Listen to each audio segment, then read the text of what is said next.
2 കൊരിന്ത്യർ 1:20 ഇപ്രകാരം പറയുന്നു, നമ്മിലൂടെ ദൈവത്തിന്റെ മഹത്വത്തിനായി അവനിൽ ആമേൻ എന്നുമാകുന്നു. ഈ വചനം ജീവശ്വാസമുള്ള എല്ലാ മനുഷ്യരുടെയും അടിത്തറയാണ്. ദൈവത്തിന്റെ വചനങ്ങൾ നിശബ്ദമാണെന്ന് നമുക്ക് തോന്നിപ്പോകുന്നു. എത്ര പ്രാർത്ഥിച്ചിട്ടും ഉത്തരം ലഭിക്കുന്നില്ല. വാതിലുകൾ അടയുന്നു. എവിടെയും ശത്രുക്കൾ. എന്തോ തുടങ്ങാൻ ആഗ്രഹിച്ചാലും അവിടേക്ക് തടസ്സങ്ങൾ. ക്രിസ്തുവിലുള്ള നമ്മുടെ പ്രത്യാശ വൈകിപ്പോകുന്നതായി നാം കാണുന്നു. ദൈവം ഇതിനകം തന്റെ എല്ലാ വചനങ്ങളിലും ക്രിസ്തുവിൽ ഊവെന്ന് പറഞ്ഞിട്ടുണ്ട്. ഹല്ലേലൂയ. ഇത് നമുക്ക് പ്രത്യാശ നൽകുന്നതാണ്. അബ്രഹാമിലേക്ക് നോക്കൂ. അവനൊരു വാഗ്ദാനപുത്രനെ കർത്താവ് വാഗ്ദാനം ചെയ്തുവെങ്കിലും വർഷങ്ങൾ ഒരു അടയാളമില്ലാതെ കടന്നുപോയി. പ്രത്യാശ മങ്ങിക്കൊണ്ടേയിരുന്നു. അവനും അവന്റെ ഭാര്യയും വാർദ്ധക്യത്തോട് അടുത്തുകൊണ്ടേയിരുന്നു. മാനസികമായ കാഴ്ചപ്പാടിൽ ഇല്ല എന്ന് മാത്രമേ അവിടെ പറയുവാൻ കഴിയുള്ളൂ. എന്നാൽ സ്വർഗം വർഷങ്ങൾക്ക് മുമ്പേ അബ്രഹാമിന് ഊവെന്ന്, നിനക്കൊരു പുത്രൻ ജനിക്കുമെന്ന് വാഗ്ദാനം ചെയ്തു. ഹല്ലേലൂയ. ദൈവം നിശ്ചയിച്ചുറപ്പിച്ച പ്രകാരം ഇസഹാക്ക് എന്ന പുത്രൻ അബ്രഹാമിന് ജനിച്ചു. അബ്രഹാമിന്റെയും സാറയുടെയും വാർദ്ധക്യത്തിൽ ഒരു വാഗ്ദാന സന്തതി അവർക്ക് ജനിച്ചു.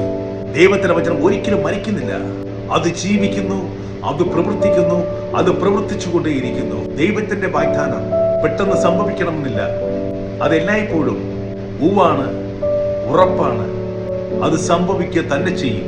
2 കൊരിന്ത്യർ 12:9 ഇപ്രകാരം പറയുന്നു, നിങ്ങൾ ഭയപ്പെടേണ്ട, ഞാൻ നിങ്ങളെ ഒരു നാളും ഉപേക്ഷിക്കുകയില്ല. ഹല്ലേലൂയ. വചനങ്ങൾ വെറും വാക്കുകളല്ല, അത് കർത്താവായ യേശുക്രിസ്തുവിന്റെ രക്തത്താൽ മുദ്രയിട്ടിരിക്കുന്നു. ഹല്ലേലൂയ. ആ രക്തത്തിന് വിലയുണ്ട് പ്രിയരെ. ആ രക്തത്തിന് അധികാരമുണ്ട്. ആ രക്തത്തിന് രോഗികളെ സൗഖ്യമാക്കാൻ കഴിയും. ആ രക്തത്തിന് ബന്ധനങ്ങൾ അഴിക്കാൻ കഴിയും. ആ രക്തത്തിന് അടഞ്ഞ വാതിലുകളെ തുറക്കാൻ കഴിയും. ദൈവവചനത്തിലെ ഊവ് യഥാർത്ഥമാണെന്നതിന്റെ തെളിവാണ് കാൽവരിലെ കുരിശ്. തന്റെ ഏകജാതനായ യേശുക്രിസ്തുവിന്റെ കുരിശു മരണത്തിലൂടെ പാപികളെ, നമ്മുടെ പാവങ്ങളെ തുടച്ചു മാറ്റിയ നമ്മുടെ ദൈവം, അവൻ പറഞ്ഞ വാഗ്ദാനങ്ങൾ പാലിക്കാതിരിക്കുമോ? ഹല്ലേലൂയ. പാലിക്കുക തന്നെ ചെയ്യും. നമ്മുടെ സങ്കടങ്ങളെ അവൻ സന്തോഷമാക്കി മാറ്റും. നമ്മുടെ പരിശ്രമങ്ങളെ അവൻ വിജയമാക്കി മാറ്റും. നമ്മുടെ ശത്രുക്കളെ നമ്മുടെ മിത്രങ്ങളാക്കി മാറ്റും. നമ്മുടെ മുമ്പിൽ അടയ്ക്കപ്പെട്ട വാതിലുകളെ അവൻ തുറക്കുക തന്നെ ചെയ്യും. യേശു ക്രിസ്തുവിൽ വിശ്വസിക്കുന്നതിലൂടെ ആമേൻ എന്ന വാക്ക് വരുന്നത് നമ്മിലൂടെയാണ്. ഹല്ലേലൂയ.